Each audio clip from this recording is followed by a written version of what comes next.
Hey everybody, it's Coach Chris here, and today we're going to give a rundown of what it's like coaching in Blastball, Teeball 1, and Teeball 2.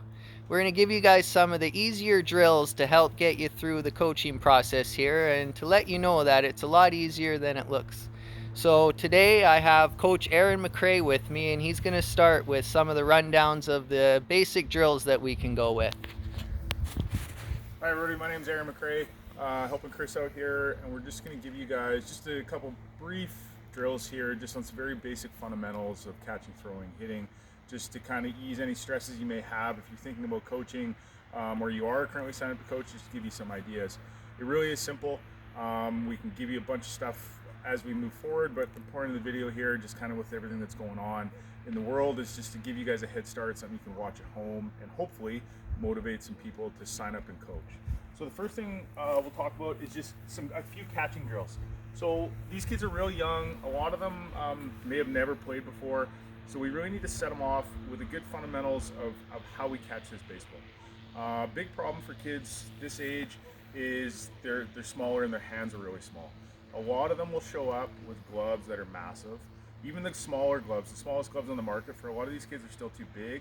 And a lot of these kids, they just don't have the hand strength to actually physically close the glove. So what I like to do, and I know Chris likes to do as well, is we really want to drive home what the softness of the hands and absorbing the baseball. And for a lot of these kids, just getting them over the actual fear of a ball getting thrown at them, right? So what we do, the first thing we do, and we do this with the 7-year-olds, the older kids, is the first drill we do is we get rid of the glove and we use bean bags. You can go Canadian Tire, Walmart, anywhere cheap, buy a bag of bean bags for next to nothing, okay? And we do this barehanded. The reason we use bean bags is it's soft. Even if it hits the kids, they're not gonna get hurt, they're not gonna get scared. So what we'll do is we'll put them in a big long line.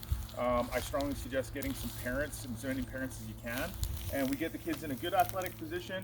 First thing they're going to want to do, especially the younger kids, is they're going to want to catch the beanbag with their throwing hand. We don't want that. We want them catching it with just their catching hand. So we'll get them, what hand do you throw with? They'll put it up in the air. We tell them to put it behind their back. Then we always want to tell them to catch the ball, the beanbag, with their fingers pointing to the sky. We don't want them catching balls like this. We want them catching. So fingers to the sky, we get them in a good athletic position, and we just underhand toss a beanbag nice and soft. And we just get them in that soft mentality, as opposed to really, we don't want them snatching at it. We want them absorbing it and getting soft with it. Nice and easy, right? They'll like it, it's fun, it's cool. After we do that, a couple repetitions of that, we'll use a tennis ball or your soft yellow blast balls. And same thing, we will bare hand fingers up and we just get them nice and soft, absorbing that bit, the blast ball, nice and soft, okay? Once they get the hand of that, then we can actually introduce one of the harder balls. Again, we don't want to scare them. When you're tossing the ball at them, try and not toss it right at their face. Try and toss it over. Glove on. Pardon me? Glove on. Yeah, we'll get to glove on in a sec. So we'll go bare hand first. And again, it's just feeling the baseball. And as a coach, as a parent, try and give them a good chance. Keep it off their body, off their center, as opposed to throwing in their face. That's where we're going to get that fearful snatch at it, and we just get them going nice and soft like this. Once we develop from there, then we can introduce the glove, okay? The biggest thing, one of the bigger mistakes that we see is with parents playing catch is they do these kind of lollipop throws, and the ball's got a big arc, and the kids end up just flipping the glove over and trying to catch like that. That's not what we want. Don't be afraid to put a little bit of oomph on it, a little firmness into it. Again, I wouldn't be throwing it in around their face. Keep it off center here so that they're not going to be afraid. And we just tell them nothing changes. Fingers to the sky, nice and soft with the glove. Okay? Fingers to the sky, nice and soft with the glove. And we do this every day at the start of practice. We do this all the time. You will see a huge increase in their skill level. And then as they get better, we just move the line back. So even the beanbag drill, we'll just spread it out and out and out and out, and we just get them going more and more and more. That's just some basic catching drills. We'll go into some throwing drills right now. Big problem, same thing we said with the gloves. These kids' hands are small. it's hard for them to grab the baseball.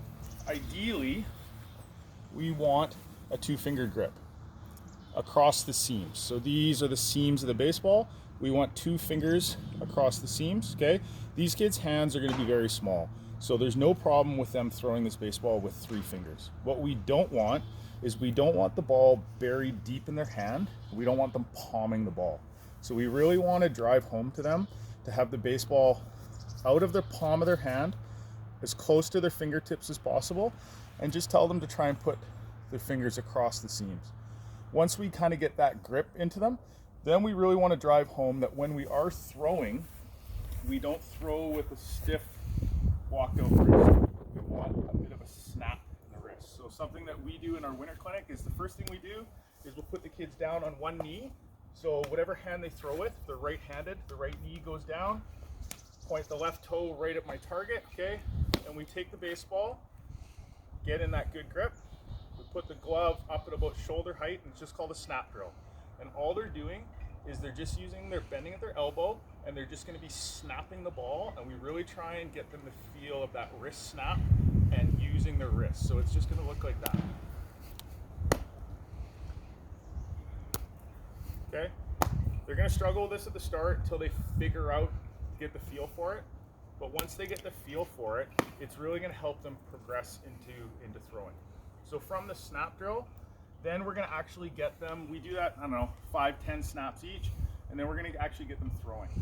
So something for me is, you're gonna see if I'm standing like this, my target's over there, you're gonna see a lot of kids are gonna wanna take the baseball straight back, and then they're just gonna wanna almost catapult it, or Chris calls it like a grenade throw, which is like this. We don't want that. We want them to make a circle with the baseball.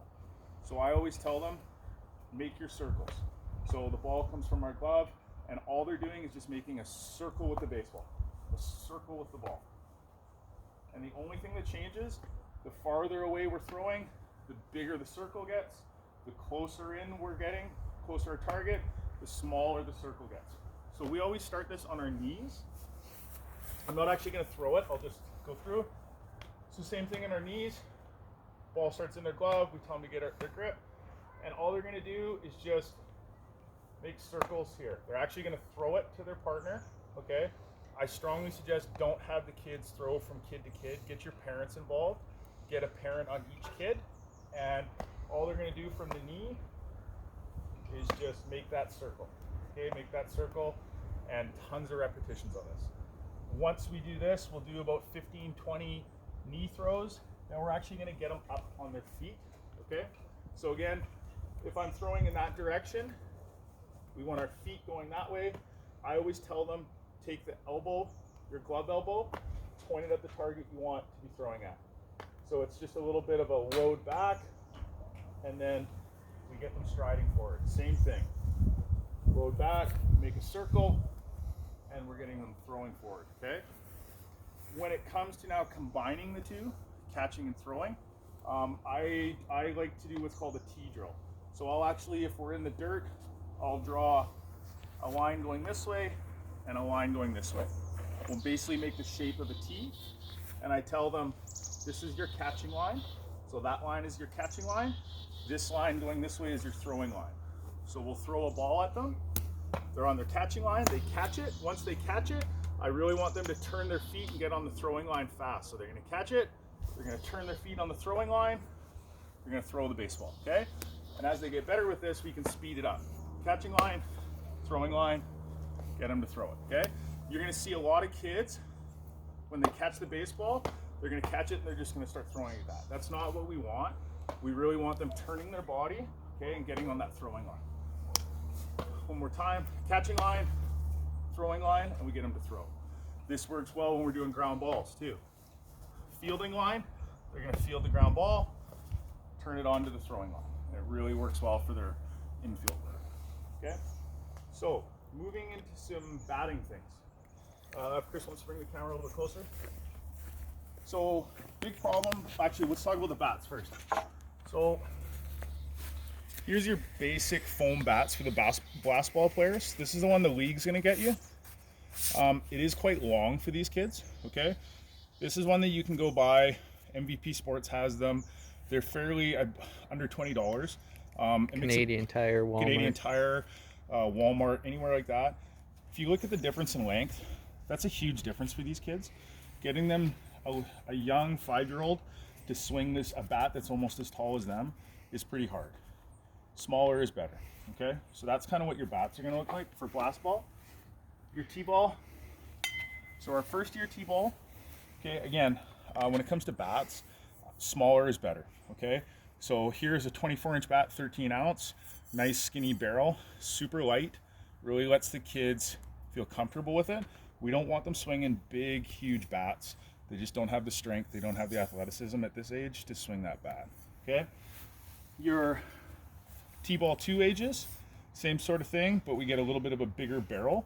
Kids get a little bit stronger and they can start handling this bigger barrel. Again, we want to keep it light. This is 24-12, so 24 inches, 12 ounces, but it has a little bit bigger barrel. As they get bigger and stronger, they can handle this, okay? So let's talk about where they need to stand on the plate, which is always a problem. You'll see kids will come up, if this is home plate, and you're gonna see a whole bunch of stuff. You'll see them standing right on top of the plate. You'll see some of them like this. They just don't know. So we have to give them some sort of guidance. If we're spending a lot of time constantly setting them up on the plate, we're wasting time. So Chris uses this carpenter square, which works excellent. So the skinny part of the square, you're basically just gonna put it, the end of it right in the middle of the plate, okay? I'm a left-handed hitter. He's got some nice color codes here if he wants to get a shot of it, green and blue.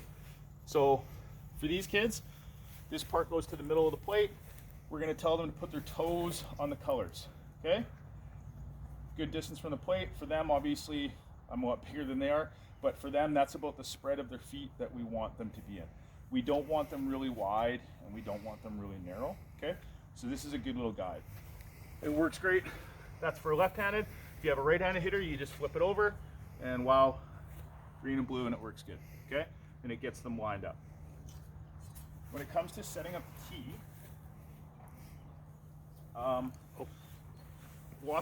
seen lots of errors in this as far as where coaches place the tee. So if this is our regular tee, we want to give these kids as much of a chance to be successful with this.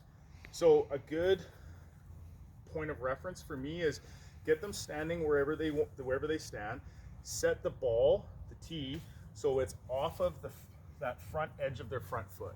Okay. If we put this tee too far back in their stance, and now we get them to swing this bat, they're going to really be tied up, and it's just not natural for them, and they're not going to have any strength.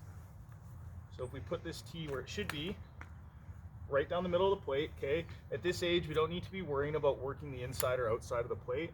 Right down the middle, okay? Outside of the front foot, right in line with the baseball or pretty close, and it allows them to take a nice swing and actually get some arm extension, and we really want to tell them hit the baseball up the middle, okay? When it comes to holding the bat, a lot of them really want to squeeze this thing and really grip it too tight. Something that I reference is the knuckles that you knock on a door with. So these knuckles and these knuckles, your door knocking knuckles, we want those to be lined up. So when they're holding the bat, those door knocking knuckles are lined up, and it allows them to have a nice free and easy swing. If they over grip and they squeeze this thing, they tend to get really long, and it's a real long, slow swing. Keep it simple, okay? We don't have to throw a whole bunch of mechanical hitting things with these kids. Get their feet in the right direction, okay? Get the tee set up where it needs to be set up, off that front edge. For me, I like telling them, keep their hands nice and high. We don't want them swinging from down here. I just tell them, keep your hands nice and high.